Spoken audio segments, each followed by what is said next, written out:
प्रिय viewers, Hindi class में एक बार फिर से सभी व्यूअर्स का बहुत बहुत स्वागत है। आज का टॉपिक है अवयव, और अवयव की संपूर्ण जानकारी आपको केवल 2 मिनट में उपलब्ध कराई जाएगी, इसलिए वीडियो को अंत तक जरूर देखें।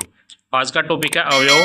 देखिए, वे शब्द होते हैं जिनके रूप में लिंग, वचन, कारक आदि के कारण कोई भी परिवर्तन नहीं होता है। इनकी ना तो लिंग से, ना वचन से, ना कारक से कोई भी परिवर्तन नहीं उत्पन्न होता है।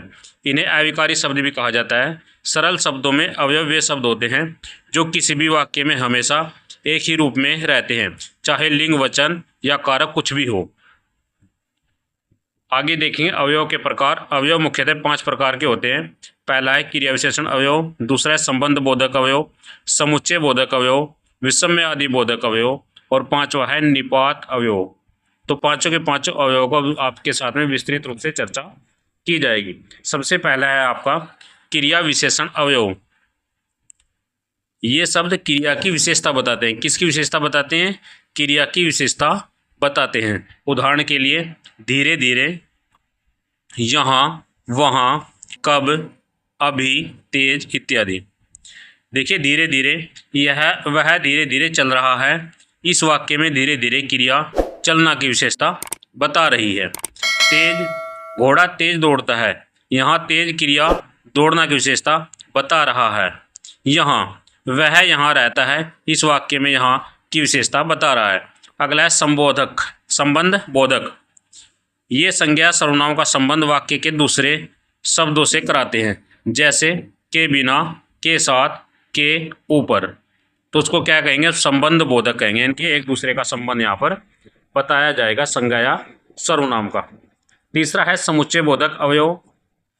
ये 2 शब्दों, वाक्यों या वाक्यों को जोड़ते हैं। किसको जोड़ेंगे? 2 शब्दों को जोड़ेंगे, वाक्यों को जोड़ेंगे, या फिर वाक्यांशों को जोड़ेंगे, जैसे और, परंतु, लेकिन, इसलिए आदि। कौन कौन से होंगे?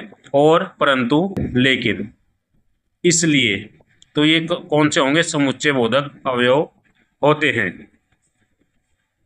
अगला देखेंगे, अगला कौन सा दिया गया है? 4 नंबर दिया गया है विषम्य आदि बोधक अवयव। देखिए, विषम्य आदि बोधक अवयव कौन से होंगे? ये हर्ष, हर्ष के बारे में बताएंगे। शोक, शोक होगा। आश्चर्य होगी, या फिर घृणा होगी, आदि भाव को व्यक्त करते हैं। लास्ट दिया गया है निपात अवयव। वे अवयव शब्द होते हैं जो किसी वाक्य में किसी शब्द या पद के बाद लगाकर उस पर अतिरिक्त बल देते हैं, अर्थात बहुत ही अधिक बल देते हैं। ये शब्द वाक्य के अर्थ को विशिष्टता प्रदान करते हैं और किसी बात पर जोर देने के लिए प्रयोग किए जाते हैं। कि किसी बात पर जोर देने के लिए प्रयोग किए जाते हैं। निपात अवयव के उदाहरण देख लेंगे।